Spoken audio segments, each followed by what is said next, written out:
or something, Dust? This isn't possible.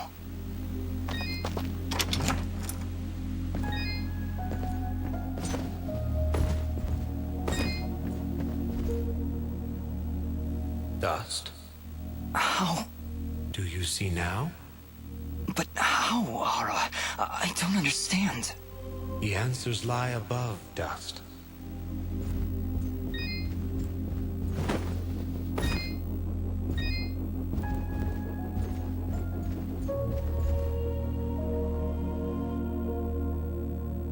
Ginger.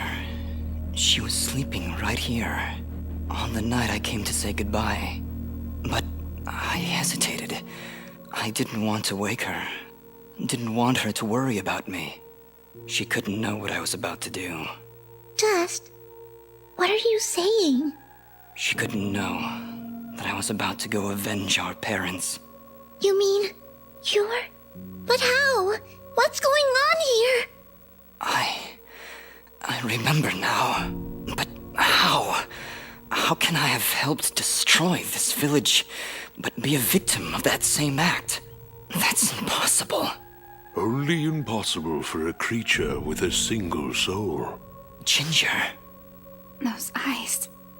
I know those eyes. So, Mithrarin, you finally see the truth. Who are you? I am Elder Grey Eyes, leader of the Moonblood people. Well, what's left of them, that is. What did you mean just then? That I can finally see the truth? What do you know about me? His eyes, Elder. They're Jin's eyes. They do look remarkably similar to your brother's, yes. That is because his soul lives on within Dust. What? However, to suit our needs, we required two souls. The soul of innocence is a noble thing, but without skill, without power, Dust would have been struck down just as easily as your brother was on that fated day. No. So we combined your brother's soul with that of his murderer, the royal assassin known as Cassius. They perished at the same time, forever entwined. Never before had I heard of such an event.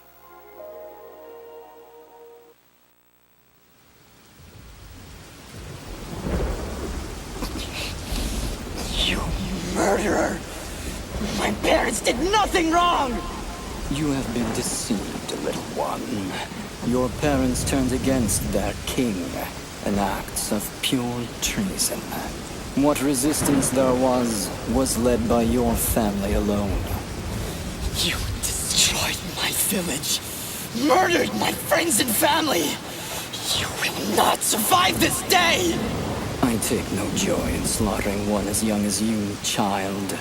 But you have forced my hand.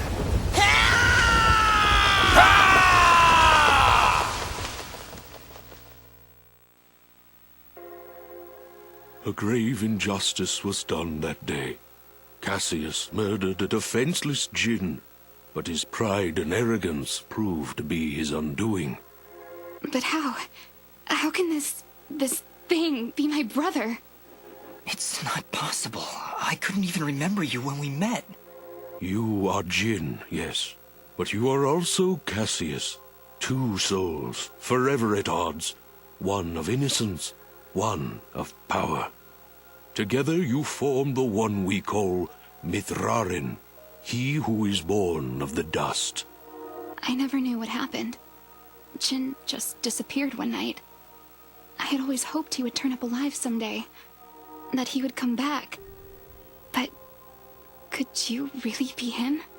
Ginger, I don't know. I don't know. Now, Dust, I imagine you have many questions. Please, do not hesitate to ask them. Who, or I guess, what am I? You are what my people call Sen Mithrarin, he who is born of the dust, created from the essence of the life thread itself. You see, my people have been on the verge of extinction for a great many years. General Gaius planned to eradicate us once and for all. And while our warriors are proud and strong, what chance would we have against such a powerful foe? To defeat General Gaius and save our people, we would need a warrior capable of standing against an entire army. This warrior would also need to be pure of heart, incorruptible. So that's why you picked Cassius and Jin. Just like you said, opposites. Exactly. Cassius was one of the greatest warriors this world has ever seen, and Jin's purity of heart would help guide our warrior to save our kind. From their fallen souls, you were born. Born to save us. To save this world.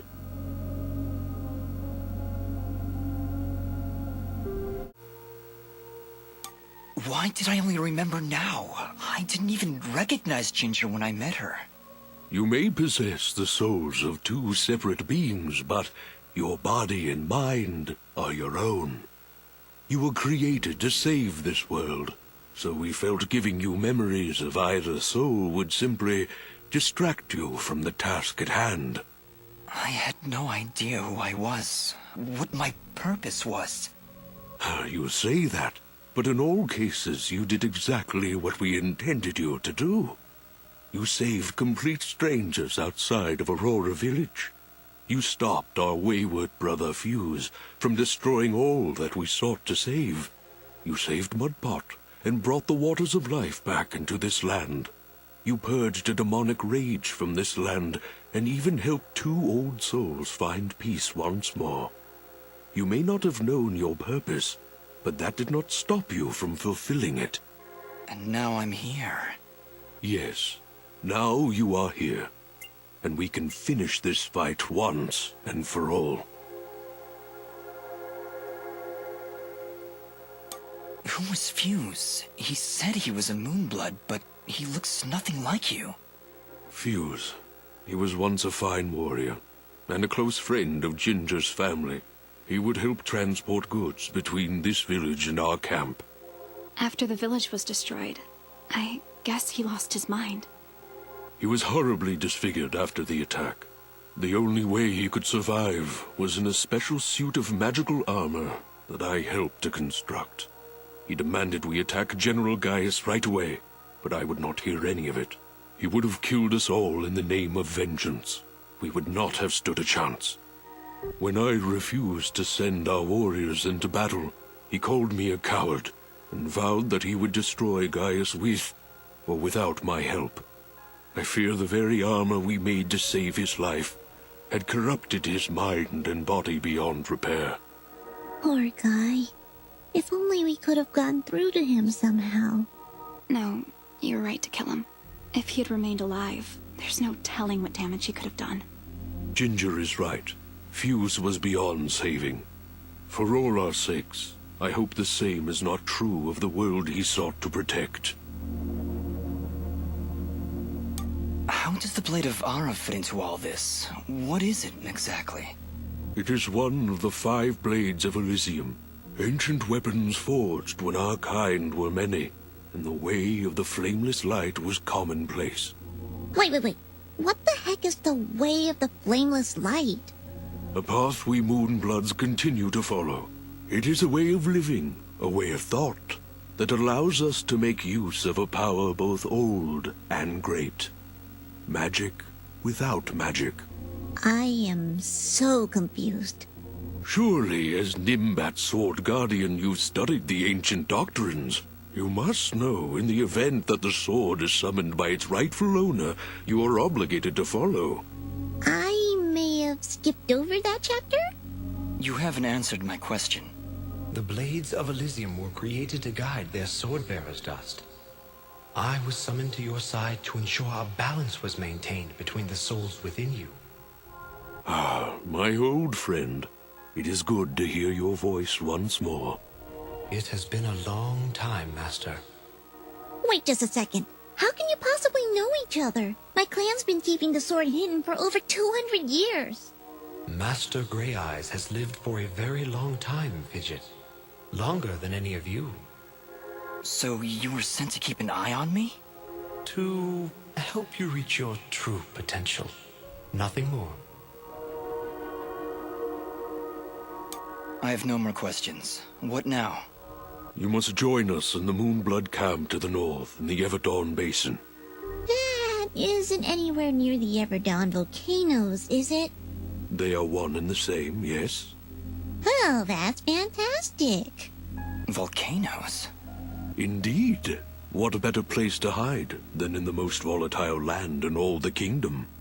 Oh, I know. How about a peaceful meadow? Or a quiet forest? Or someplace that doesn't explode every 10 minutes?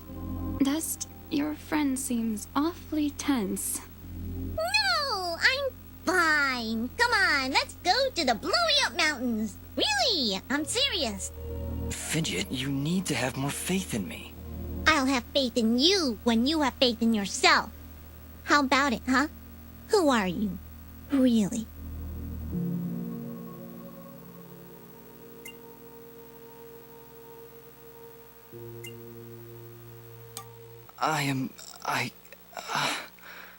You see? You still haven't figured it out yet. The lizard guy tells you right to your face, and you still don't know. Fidget, please calm down. You mustn't test your friend like this. I just... If I'm gonna follow you to the literal end of this world, I need to know who I'm following. And why. I understand, Fidget. You're right. I can't ask you to follow me. But I can. Fidget, you have stood by Dust's side for this entire journey. You have watched him save this world. How can you continue to doubt? I just don't get it. It doesn't matter who he thinks he is. He's Dust. That's who he is. That's who I know. Fidget, please. I can't do this without you. Can you repeat that? I said I can't do this without you. I'm sorry. Nobody's ever said that to me before. And it won't be the last time, I assure you. Are you ready, Mithrarin? I am. Then we will meet you in the Everdawn Basin. Goodbye, Dust. We'll see you there.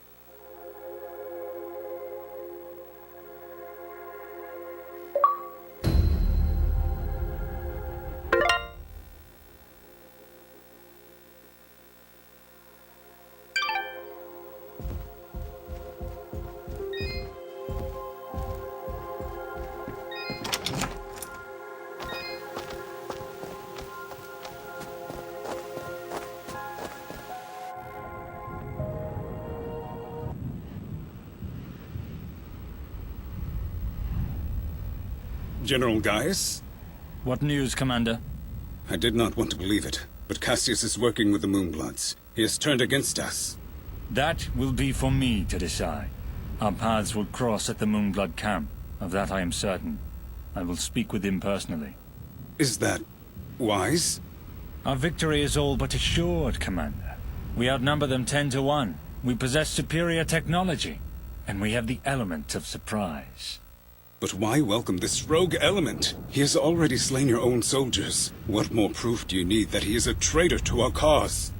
Cassius is hardly a rogue element, Commander.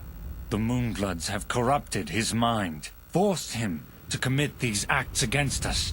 Once I can speak with him, once he remembers who he really is, I'm certain he will return to us. But... Yes, sir. As you wish. Cassius, my old friend, so long as you draw breath, I will do what I can to save your broken mind. I promise.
Dust, you did it! You brought snow! I know how much it means to you, Bopo. Well, I don't have much to offer. Besides from this funny rock. It don't seem to do anything down here in Mudpot, but it looks pretty neat. Here, it's all yours. Thanks, Bopo.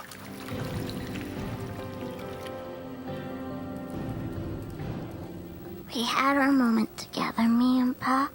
Taking a walk through the snow, building a fort, watching all those flakes fall from the sky. I know none of it were real, but I'll always have this memory now, thanks to you. I've just gotta be strong now. For Mama. Thanks so much, Dust, for everything.